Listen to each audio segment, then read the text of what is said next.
محمد و نصلی علی رسولہ الکریم۔ برادران اسلام، حلالہ کے متعلق رسول اللہ صلی اللہ علیہ وسلم کا واضح فرمان اور حکم۔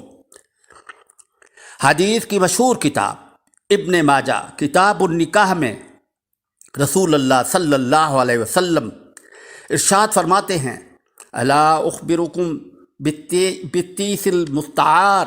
قالوا بلا یا رسول اللہ، قال هو المحلل ولعن اللہ المحلل والمحلل لہ۔ آپ نے فرمایا، کیا میں تمہیں کرائے کے سانٹ کے متعلق نہ بتاؤں کہ وہ کون ہے؟ صحابہ اکرام نے عرض کی، فرمائیے اے اللہ کے رسول۔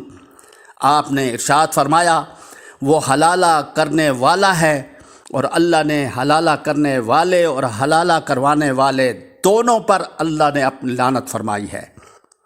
واضح رہے کہ کوئی فعل مباح اور حلال کام مستحق لعنت بالکل اور مستحق سزا نہیں ہوتا۔ حلالہ اس ملعون فعل سے معاشرہ میں جنسی بے راہ روی پھیل رہی ہے۔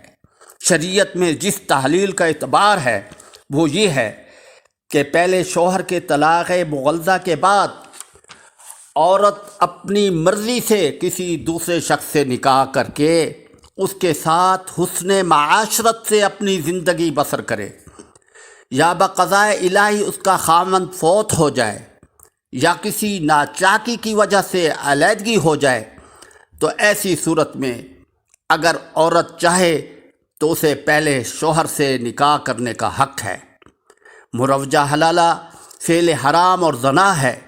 رسول اللہ صلی اللہ علیہ وسلم نے، صحابہ کرام نے اور تمام ائمہ کرام کے اس واضح حکم کے باوجود اگر کوئی شخص اس فعل ملعون پر عمل کرتا ہے یا عمل کرنے کا حکم دیتا ہے، وہ اللہ تعالیٰ کے عذاب کو دعوت دیتا ہے۔ ان بطش ربک لشدید وآخر الدعوانا ان الحمد للہ رب العالمین۔